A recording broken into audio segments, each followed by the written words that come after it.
Estimada audiencia, les habla la doctora Isabel Anduesa desde el Instituto de Investigaciones Farmacéuticas de la Universidad Central de Venezuela. Nos complace compartir este ciclo de ponencias que las hemos llamado Cápsulas Científicas de la Facultad de Farmacia.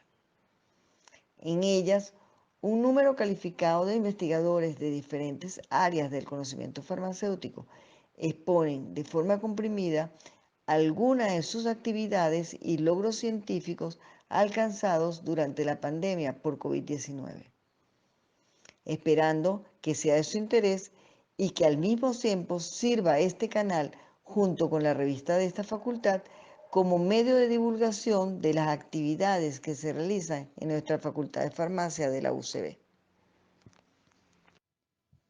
Muy buen día a todos y bienvenidos a esta nueva sesión de las cápsulas del Instituto de Investigaciones Farmacéuticas de la Facultad de Farmacia de la Universidad Central de Venezuela. Mi nombre es Carla Calo y les voy a hablar un poco acerca de la nanofabricación y regeneración tisular, todo esto dentro del marco de la tecnología farmacéutica, pues como miembro también de la unidad de formulación, caracterización y optimización. La regeneración es un mecanismo fascinante y muy poco conocido en el mundo animal. En un sentido meramente biológico, se puede decir que todos los seres vivos se regeneran, incluso nosotros los humanos. Pues, ¿qué es sino la cicatrización de una herida? Sino la regeneración del tejido de la piel.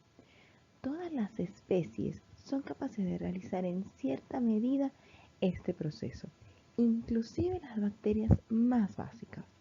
El proceso regenerativo se define como la renovación, restauración o crecimiento de genes, células, órganos o organismos a un estado previo tras un episodio destructivo. La regeneración es completa cuando el tejido sustituto tiene exactamente las mismas propiedades que el tejido herido o la amputación del mismo, mientras que la regeneración se considera incompleta cuando el tejido sustituto es de naturaleza diferente al perdido. Por poner un ejemplo del mundo animal, tenemos a las reinas de la regeneración, que son las salamandras. Estos pequeños animales presentan capacidades regenerativas en patas, cola, médula espinal, cerebro, mandíbula, corazón, inclusive partes del ojo. Cuando una salamandra pierde una extremidad, una masa de células que se denomina blastema se localiza en el muñón que se genera y a partir de ella se crea una nueva completamente funcional. Los animales adultos podríamos decir que reclutan fibras musculares esqueléticas del muñón que dará lugar a la extremidad perdida tras un tiempo. Por ello, no es de extrañar que veamos en trabajo de campo tritones y salamandras con una pata más pequeña que la otra. Estos están regenerándose probablemente, recuperándose del ataque de un depredador o de alguna herida que tuvieron que hacer para algún escape entre otras. Y este caballero que vemos acá es el anfibio Ambystoma mexicanum o también llamado popularmente ajolote. Es el familiar más cercano de las salamandras, que es aún más eficaz que estas a la hora de autorregenerarse. Cada vez que un miembro se ve amputado, lo sustituye creando una copia casi exacta. Por ello, es la especie que más se ha estudiado en lo que a este tema se refiere. Otro ejemplo, tenemos a las estrellas marinas. Son un muy famoso ejemplo. Estas son capaces de regenerar las extremidades que se separan del disco central que las componen y van mucho más allá. Y es que puede darse el proceso inverso, es decir, que de un brazo amputado se regenera la estrella entera, un individuo entero, completo, a partir de un fragmento de la misma.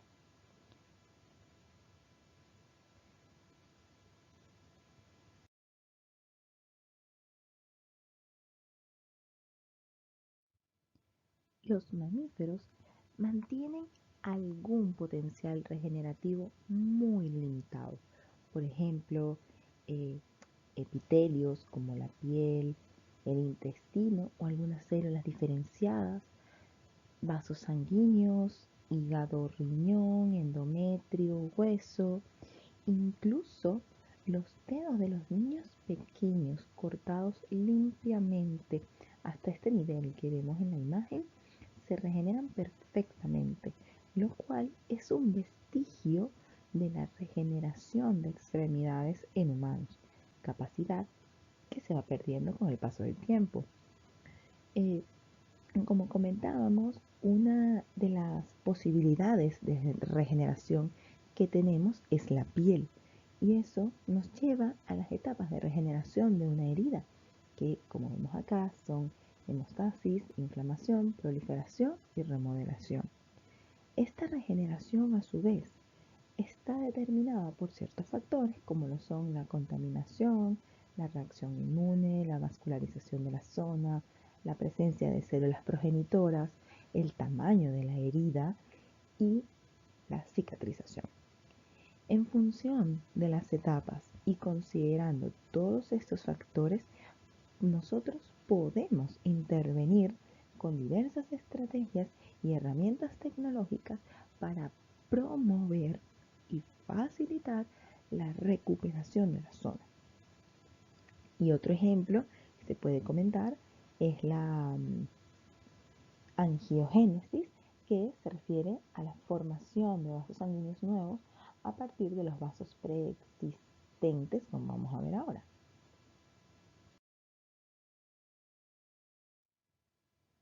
Como les decía, la angiogénesis, como vemos acá, es otro ejemplo que tenemos de regeneración propiamente dicho. Este proceso está mediado por citoquinas que viajan a capilares cercanos y regulan con el resto de las células la regeneración de capilares dañados y, como se puede ver en la imagen, llegando poco a poco a la funcionalidad de ese tejido. En base a lo que hemos estado comentando, entonces, pues podemos decir que la capacidad regenerativa y el sistema inmune van a ser completamente inversos. Es decir, que cuando tenemos organismos como nosotros, con un sistema inmune complejo, hay una capacidad y hay una capacidad regenerativa demasiado alta, entonces podemos caer en lo que sería el cáncer, donde van a proliferar células dañinas que el cuerpo no es capaz de controlar.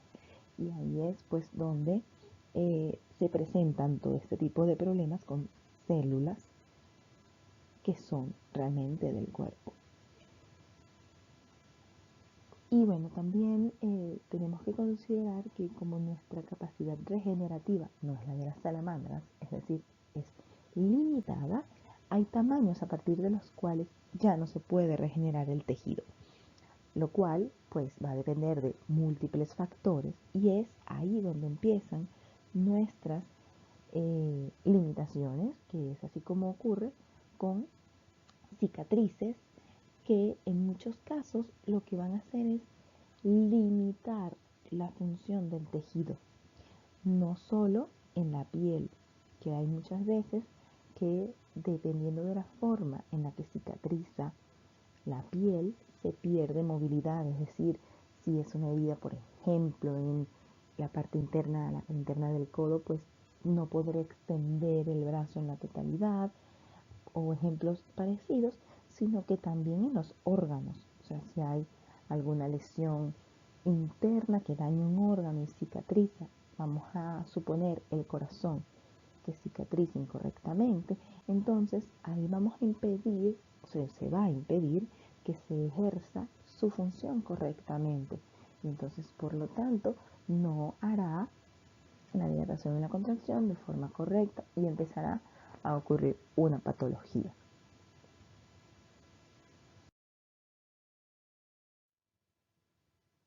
Todo esto que estamos comentando nos lleva al drug delivery o liberación controlada de medicamentos, que en este caso va a ser enfocada en la ingeniería de tejidos.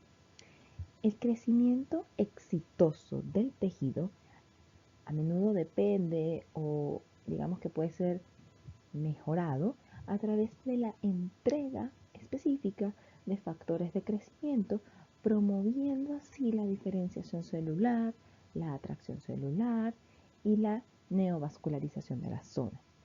Eh, Esto pues eh, trae consigo algunos problemas, como por ejemplo que la vida media de las proteínas pues suele ser eh, corta, por lo tanto vamos a necesitar dosis elevadas y tenemos el riesgo de toxicidad y vamos a tener también efectos secundarios mitogénicos, también podemos tener complejidad de perfiles de concentración, perdón, perfiles de tiempo concentración, es decir, que no vamos a poder mantener una dosis estándar en sangre, que es lo que se busca, mantener una dosis dentro del rango terapéutico.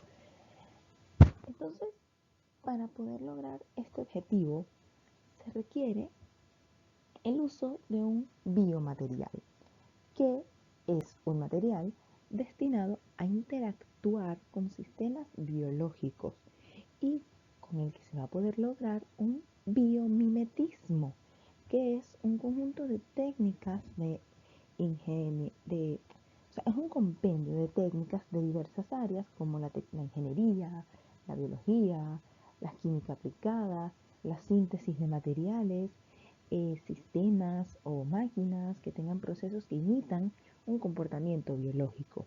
Es entonces que este compendio de técnicas puede utilizarse para desarrollar materiales completamente biocompatibles, que, utilizados en medicina regenerativa para la liberación de medicamentos, ingeniería de tejidos, entre otros aspectos. Por ello es que es tan necesaria la cultura de la convergencia o de las ciencias interdisciplinarias, donde muchos actores se involucran para alcanzar los objetivos de estos nuevos retos que tenemos. Y no solamente es el hecho de que diversos profesionales nos unamos, sino que cada uno acepte la necesidad y la utilidad de la otra área y la internaliza en su propio saber. No es que, bueno, yo como soy farmacéutico no quiero saber nada de ingeniería, no quiero saber nada de biología, no quiero saber nada de esto. Es una necesidad que el equipo sea multidisciplinario y que a su vez se compenetren y podamos utilizar la información de los demás junto con la nuestra, la sepamos integrar y al final salga un resultado óptimo en equipo.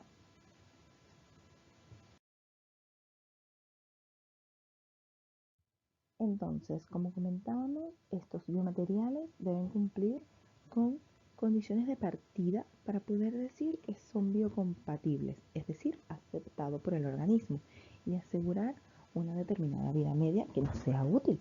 Entonces, a su vez tendrán que aportar las pues, prestaciones específicas que requiera la aplicación a la que vayan a ser destinados, que puede ser que sean químicamente estables, es decir, que no presenten una alta degradación en el tiempo y que sean inertes, que tengan una adecuada resistencia mecánica, que tengan un adecuado tiempo de fatiga, una densidad y un peso acordes, que su diseño y su arquitectura sea compatible y adecuado, es decir, el tamaño, la forma del implante deben ser los óptimos para la zona a tratar y por supuesto tiene que ser económico, es decir, es eh, asequible, reproducible, fácil de fabricar y procesar para su producción a gran escala o inclusive a escala particular.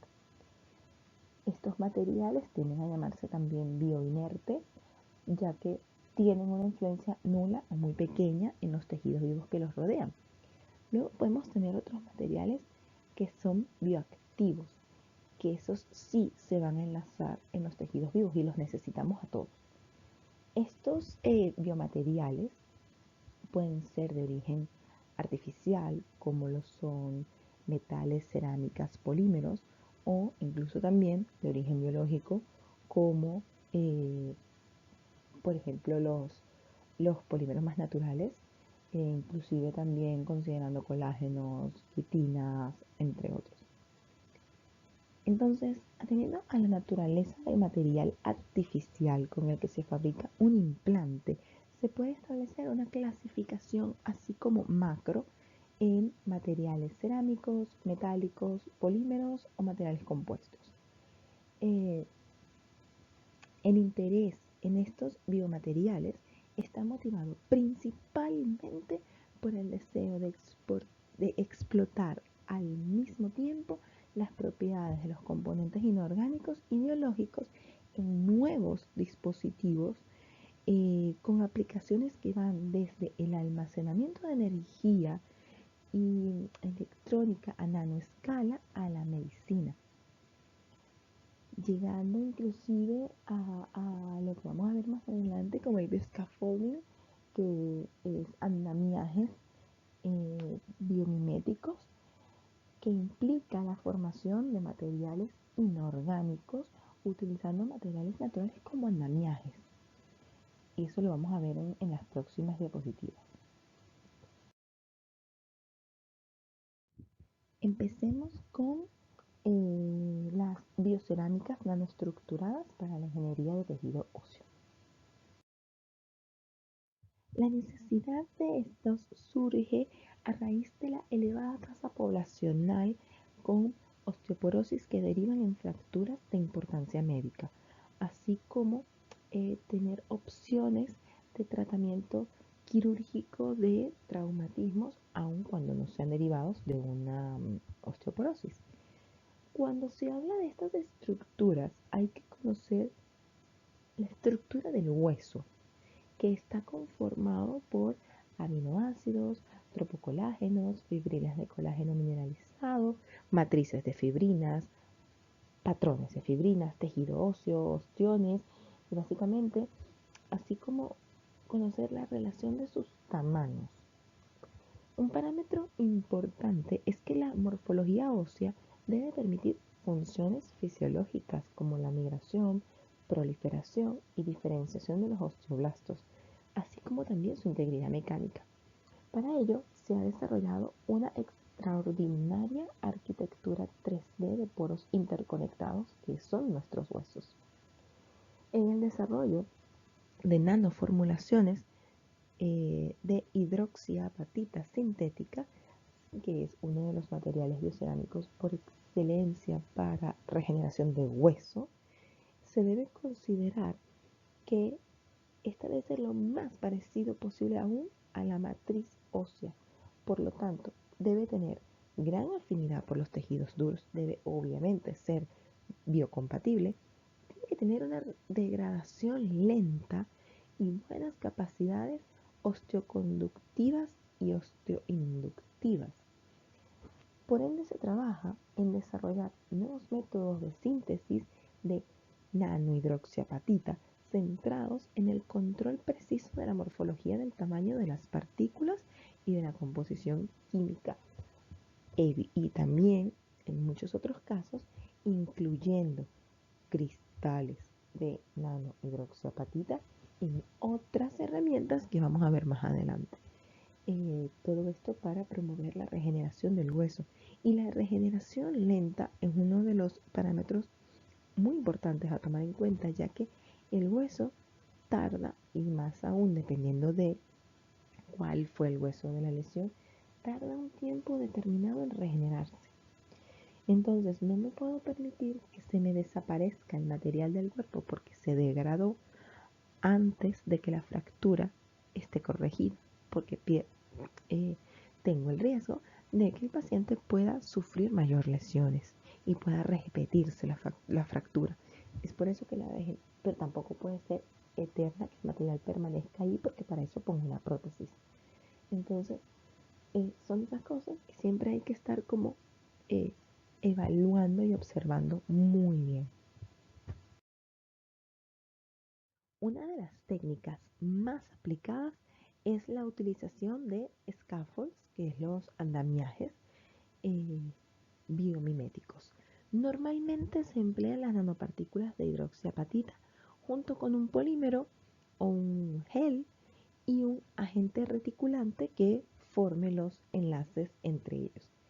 Estos scaffolds, como los ven en las imágenes, van a permitir que se tenga una estructura reticulada donde se pueda integrar el biomaterial con el hueso y así servir de base o andamio, como su nombre indica, para la regeneración ósea. Además de esta estructura reticulada, es necesario replicar el proceso de mineralización de fibras de colágeno. Esta mineralización se ve afectada por la morfología del andamio donde se insertan los cristales, así como por la presencia de los centros de nucleación que actúan como iniciadores del crecimiento. Estas estructuras permiten la incorporación de otros agentes como nanopartículas con efectos antibacterianos para combatir infecciones en hueso, donde los fármacos convencionales no suelen llegar, o incluso factores de crecimiento en función del tejido óseo dañado y del paciente del que estamos hablando. Hoy en día, su mayor aplicación comercial con productos registrados comerciales son los rellenos dentales, especialmente cuando se desea injertar un diente. Estos casos se está usando también cristales de nanohidroxiapatita como cemento dental y mayormente eh, en los casos donde es necesario hacer un injerto, colocar una prótesis dental, es decir, un diente fijo, y para anclarlo a hueso necesitamos este, como ellos llaman, cemento dental, que no es más que nanohidroxiapatita muy concentrada, de hecho sale en jeringa gruesa, no sale en jeringa normal. Vamos a hablar un poco ahora de lo que sería el electrospinning, o en español el electrohilado, y la impresión 3D para aplicaciones biomédicas. El electrospinning o electrohilado es una técnica donde se obtiene una malla de fibras de tamaño micrométrico o nanométrico de gran porosidad, capaz de imitar la matriz extracelular ósea, aplicando para ello una corriente eléctrica sobre una solución polimérica. Por la aplicación de este voltaje eléctrico constante se produce un cambio en la conformación de la gota esférica y la disolución a la conformación cónica de Taylor. Entonces lo que hacemos es pasar de la gota convencional esférica al cono de Taylor, que lo podemos ver en esta imagen, y eso va a crear un pequeño hilo micro o nanométrico en función de las condiciones del investigador, que el investigador considere, y creamos esta red. Para hacer esto hay que controlar diversos parámetros del proceso importantes, como lo son los factores ambientales como humedad y temperatura, la disolución a emplear, es decir, cuál es el disolvente, cuál será su viscosidad, y en cuanto al equipo, pues el voltaje, la distancia de la boquilla al colector, la velocidad de flujo, cómo vamos a alinear las fibras, entre otros. Esta es una técnica que permite un fácil escalado con una producción flexible y da pie a la medicina personalizada.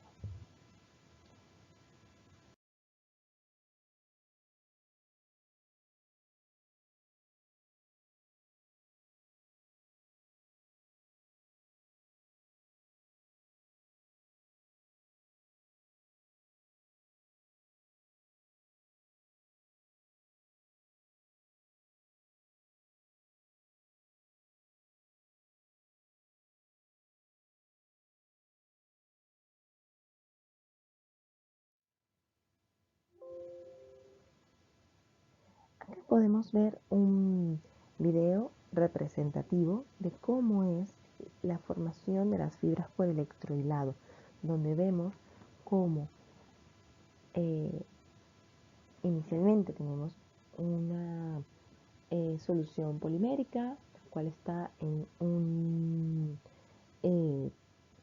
envase que va haciendo presión para expulsarlo y a través de la aplicación de un voltaje eléctrico formamos la gota, el cono de Taylor en la gota y esto llega hasta el colector donde dependiendo de la forma que hayamos escogido y dependiendo de la de los diversos factores que se decidan en la investigación, pues tendremos una u otra forma final y dureza final de nuestro producto. Acá podemos ver una serie de imágenes reales del equipo donde vemos inicialmente cómo tenemos la solución que, a la cual se le aplicó voltaje y empieza a formar la red de electrohilado tal cual una araña tejiendo su red. Esto fue hecho sobre una superficie completamente plana. Va creciendo, va creciendo. Al equipo se le colocan las condiciones que el experimentador considera oportunas. Es la formación de la gota de Taylor, del cono de Taylor en la gota se puede controlar a través de una cámara muy pequeña que está en el equipo y las imágenes las proyecta en el programa de la computadora y luego podemos obtener productos como este que tengo en la mano, donde en este caso es simplemente una malla. Esta malla nosotros la vemos, de hecho la tengo en la mano. ¿Qué pasa? Cuando hablamos del mundo nano, no solamente me refiero a nanopartículas ni a cosas que no puedo ver, también me refiero a objetos macro cuya conformación es micro o nano. ¿Por qué? Porque a buenas a primeras podría parecer un trozo de plástico, pero es una malla que está repleta de fibras nanométricas. Y esta porque es a modo representativa, pero si le colocamos factores de crecimiento y le colocamos unas nanopartículas antibacterianas, por ejemplo, las nanopartículas de plata o cualquier otra eh, que cumpla la función, podemos incluso utilizarla en heridas. La podemos llenar de el polímero, en vez de ser un poliéster, puede ser un, un, un polímero más biológico, más bionatural, incrustado con triptofano, por ejemplo, para la regeneración de heridas. O bien le puede incluir al material cristales de hidroxiapatita en el caso de heridas abiertas a hueso. Son muchos las cosas que se pueden hacer. En el caso de la impresión 3D, hablamos de una fabricación aditiva, pues es una técnica que construye capa a capa el modelo deseado. Esto implica una reducción de costes en materiales y en etapas y representa también una respuesta muy rápida a una necesidad, ya que su fabricación es a demanda y de forma descentralizada, lo cual aporta soluciones personales a cada paciente. Con esto se busca un cambio de paradigma, migrando completamente de lo digital al modelo 3D de productos seriados a los productos personalizados. Podemos hablar incluso de centros de salud, hospitales que cuentan con bioimpresoras 3D para hacer los modelos de cada paciente, de su prótesis, de un reemplazo de cráneo, por ejemplo, entre otros. Incluso vemos nuevos modelos de yesos, donde dejamos el yeso convencional y vamos a bioimprimirte un yeso tuyo, que sea muchísimo más fácil de cargar, de convivir con eso y a la vez sea resistente para hacer la función que tiene que tener. Una de las técnicas que se emplea para esto es el modelado por deposición fundida o FDM por sus siglas en inglés. Es, esto está fundamentado en la fusión de un filamento polimérico y en la técnica layer by layer o capa a capa, presentando como ventaja que es un proceso rápido, económico y se pueden producir piezas únicas y personalizables. También tenemos inconvenientes, por supuesto. Requiere un soporte que debe ser eliminado, ya que es como que la primera base que hace la impresora y sobre ella monta la figura. Y que bueno, la precisión no es muy grande, es una precisión limitada.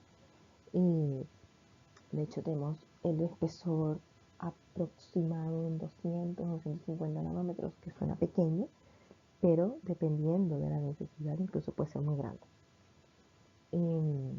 Esto que vemos aquí abajo son scaffolds o andamiajes impresos en 3D a los cuales se les impregnan células, factores de crecimiento, nanopartículas que no pueden ir en el proceso de fundido porque es por calor, entre otros, dependiendo de el destino al cual vayan dirigidos.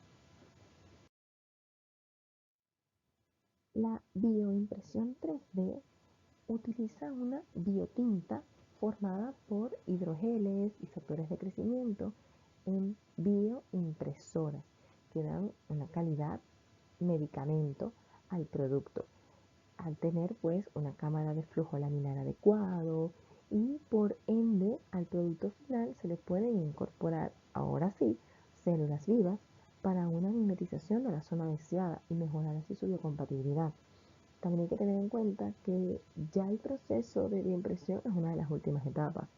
Inicialmente hemos tenido que pasar por procesos de imagen, bien hablemos de rayos X, eh, tomografías computarizadas, resonancias magnéticas, entre otras, que me den la imagen de la zona. Esa imagen luego va al software respectivo. También se busca el diseño adecuado del material para la zona, se busca cuál es el material que más adecuado debe ser, cuáles son las células que debería colocar. Ahí se hace la bioimpresión, la fusión de los materiales y luego se aplica. Se ha podido llegar a imprimir órganos. Se está hablando incluso de impresión de órganos que sean aceptados por el cuerpo y que puedan tener funcionalidad. Y se están también imprimiendo prótesis para amputados, orejas, infinidad de cosas, eso sin contar cosas internas del cuerpo.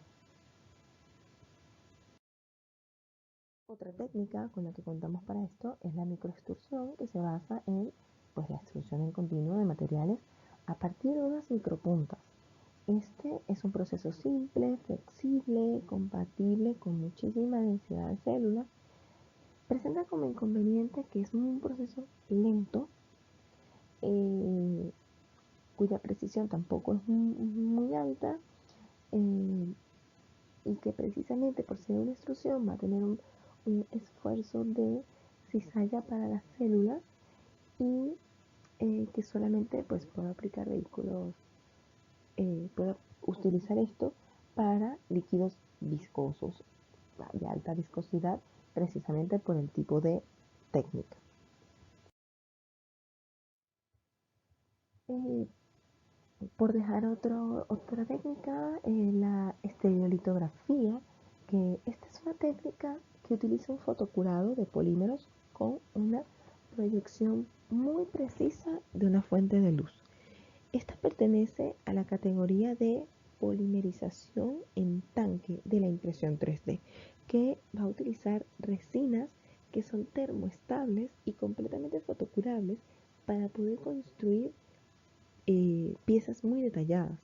Se trata de una potente tecnología de impresión 3D que utiliza pues eso, piezas extremadamente precisas y de una altísima resolución capaces de ser utilizadas directamente en la producción final, eh, que son de bajo volumen o para la creación muy rápida de prototipos. Tiene como ventaja una alta calidad y una velocidad de impresión muy buena, y como desventaja es la propia luz UV que utiliza, ya que esta puede dañar el ADN celular, que es de uso solo para biotintas entrecruzadas a la luz, porque podemos dañar a las células que estamos integrando. Entonces, no con esto quiero decir que no se utilice, solo que pues es una condición que hay que tomar en cuenta, considerar y pues buscar la mejor vía, pero eso es una de las técnicas con las que se pueden hacer eh, materiales muchísimo más precisos. Me parece muy interesante traerles este ejemplo, que estamos hablando ya de una impresión 3D de medicamentos. O sea, ya no estamos hablando de prótesis, ni estamos hablando de fibras, ni nada. Estamos hablando de medicamentos aprobados por la FDA, porque esta tecnología 3D nos va a permitir adaptar la dosis, el tamaño, la forma, el perfil de liberación del medicamento directamente a la necesidad del usuario, con todos los desafíos que presenta formular medicamentos. Eh, Esto fue en agosto del año 2015 cuando la FDA le dio el visto bueno al medicamento llamado Spritam, que es el primer fármaco creado con tecnología 3D y que yo conozca hasta ahora el único. Eh, Spritam fue creado por la estadounidense Aprecia Pharmaceuticals y es un fármaco de verdad de más alta tecnología. Es un medicamento 3D que está diseñado con tecnología ZipDose. Es una tipo, o sea, la tecnología ZipDose es una marca registrada de este laboratorio, eh, que ya se las voy a mostrar. Es la forma en la que ellos generan la tableta, por decirlo de alguna manera, el medicamento. Eh, ¿Cuál es el principio activo? Perdón, ¿cuál es el ingrediente activo farmacéutico de estos? Pues es como vemos aquí, el levetiracetam, que es un medicamento utilizado para tratar los síntomas de la epilepsia y que pues que nos ofrece como ventaja una mejor absorción que las alternativas existentes, que puedan resultar desagradables al paciente por lo difícil que resulta pues tragar estos fármacos tradicionales, especialmente cuando hablamos de niños y pacientes muy mayores. Eh, Esta tecnología que les comento de CITOS es una revolución tecnológica en formulación, que incluso sirve de base de nuevas formulaciones bucodispersables. En este caso es un comprimido bucodispersable en dosis altas. Estos pueden crear dosis unitarias a prueba de derrames diseñadas para desintegrarse en la boca con nada de líquido. Este proceso une múltiples capas de medicamento en polvos utilizando un fluido acuoso para producir una matriz altamente porosa, soluble en agua, que se desintegra rápidamente con un sorbo de líquido. Esta tecnología no utiliza fuerzas de compresión o técnicas de moldeo que estamos acostumbrados o que estamos habituados a conocer, que limitan pues los intervalos de dosificación de este tipo de medicamentos. Esta tecnología hasta ahora es la única plataforma de entrega que permite alcanzar hasta 1 gramo de este tipo de medicamento, de este tipo de activo, manteniendo una desintegración rápida. Esto nos deja la puerta abierta a una era en la que se pueden solicitar fármacos personalizados según necesidades específicas del paciente en lugar de los estándares que conocemos. Es decir, lo que se hace convencionalmente es producir pues, el medicamento en plantas, por grandes cantidades, y que por canales de distribución se envían a los hospitales, a las farmacias, pero por primera vez este proceso significa que podríamos producir los medicamentos mucho más cercano al paciente, inclusive con ajustes leves de software, previos a la impresión. Todos los hospitales podrían adaptar la dosis para que los pacientes tengan su medicación individualizada. También está también el componente del costo. Sin la impresión 3D, todos los fármacos personalizados pues serían muy costosos. Hacer un lote de tabletas para un solo paciente. Esto obviamente requiere muchos estudios, muchas estandarizaciones, muchas validaciones y muchos controles, pero se está trabajando en ello. De hecho, lleva 8 años ya este medicamento y siguen trabajando, se sigue trabajando en el mundo farmacéutico en función de migrar a estas cosas.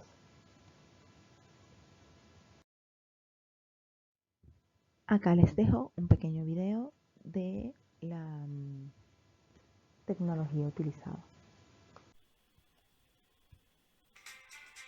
Introducing ZipDose technology, the first and only drug formulation platform to utilize 3D printing.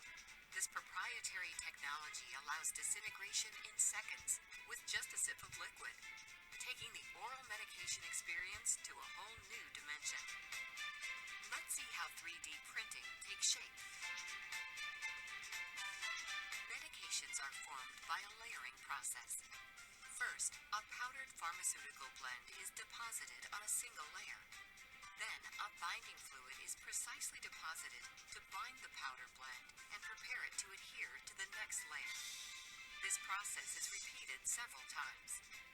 The result is a solid yet highly porous oral dispersible medication. ZipDose technology enables high dose loading of up to 1,000 milligrams, a wide range of taste masking capabilities, and rapid disintegration in seconds with a sip of liquid. Let's take a closer look. When liquid is added or sipped, the bonds break apart, allowing thorough disintegration for ease of swallowing.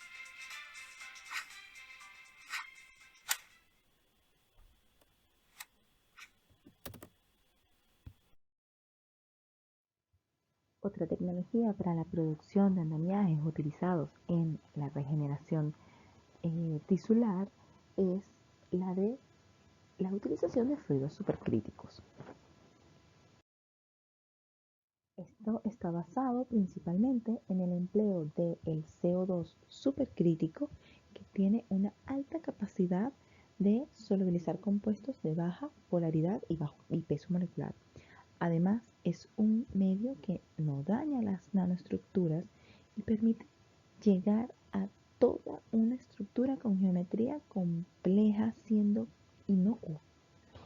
Una sustancia, yéndonos un poco a este tema del fluido supercrítico, una sustancia se encuentra en el estado de fluido supercrítico cuando su temperatura y presión son superiores a su temperatura y presión crítica respectivamente. La región que aparece por encima del punto supercrítico se conoce con el nombre de región supercrítica, mientras que la nueva fase se denomina entonces fluido supercrítico. Estos fluidos supercríticos poseen unas propiedades típicas, lo que habitualmente se denomina como un híbrido entre un líquido y un gas, pues no existe la interfase entre los dos estados de agregación de la materia, es decir, puede difundir como un gas y disolver materiales como un líquido. Estos fluidos supercríticos se caracterizan por el amplio rango de densidades que pueden adoptar, por encima de las condiciones críticas, pequeños cambios en la presión y temperatura producen grandes cambios en la densidad, y jugando con esto es que podemos obtener estructuras hechas a partir de CO2 supercrítico, e inclusive también con esto es que podemos hacer extracciones a través de fluidos supercríticos y utilizar lo que se llama la química verde. Y esta es una tecnología verde, ya que es un solvente alternativo a los orgánicos convencionales y no requiere procesos de secado, es reciclable y reduce los tiempos de proceso. Se está utilizando en medicina regenerativa como principalmente aloinjertos en tendón y hueso. Estos fluidos forman poros, como los vemos acá en la imagen, poros relevantes y de gran importancia en el polímero para que las células colonicen esos poros y así pueda existir una correcta fusión del material con el hueso que se está regenerando o con el tendón que se quiere regenerar. Con esta tecnología se pueden crear scaffolds sintéticos que crean soporte físico temporal promoviendo el crecimiento celular y de esta forma ser completamente biomiméticos con el cuerpo. Y no solamente utilizamos fluidos supercríticos, sino que también aerogeles. El aerogel o gel helado, también le dicen cerogel, es un material coloidal muy similar al gel, en el cual el componente líquido es cambiado por un gas, obteniendo como resultado un sólido de muy baja densidad y altamente poroso. Podemos verlo aquí en la imagen de la derecha, como es un material completamente poroso. En la imagen de la izquierda podemos apreciar, bueno, que se le puede dar diferentes formas, tamaños, etc.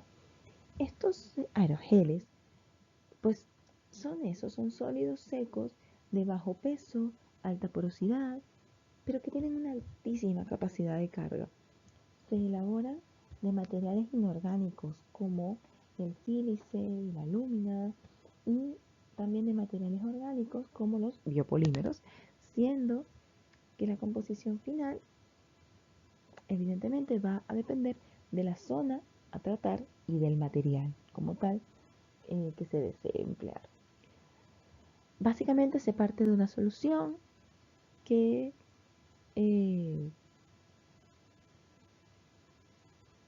se convierte en gel y luego a través de un secado supercrítico va a pasar a el aerogel.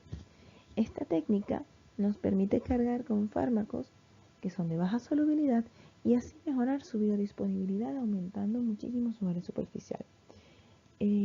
Estos se utilizan enormemente en tratamientos de heridas exudativas y crónicas, pues es un material que, precisamente por su porosidad y su baja densidad, tiene una alta permeabilidad del oxígeno y también por su alta capacidad de carga, una alta captación del exudado, a la vez que hace una liberación local de agentes bioactivos y también se pueden construir de forma tal que sean adaptadas a la lesión del paciente.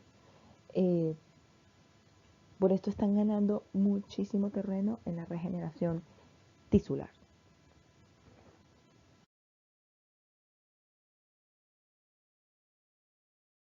Y así como pues todas estas técnicas que di un breve repaso el día de hoy, pues hay muchísimas nuevas tecnologías en medicina regenerativa, cada vez habrán más, y como dije al principio, pues es muy importante integrar conocimientos, integrar profesionales y no ser cerrados, ser abiertos a qué me puede aportar una rama del saber distinta a la mía y cómo puedo aplicar esa rama en la mía y cómo puedo beneficiar a otra rama de la investigación y poder de verdad hacer tecnologías que cambien al mundo, porque de repente no, no es para decir, bueno, con esto voy a tener un premio Nobel y voy a dejar, no, con cambiar el mundo también me refiero a que se está haciendo algo por y para la sociedad y de repente para ese paciente que le hicieron una terapia personalizada y que tuvo una mejoría de algo que psicológicamente ya estaba predispuesto a que no iba a mejorar, a esa persona le cambiaron el mundo. Y ya eso vale todo. Porque el que no vive para servir, no sirve para vivir. Y pues espero que les haya agradado la presentación, espero que haya sido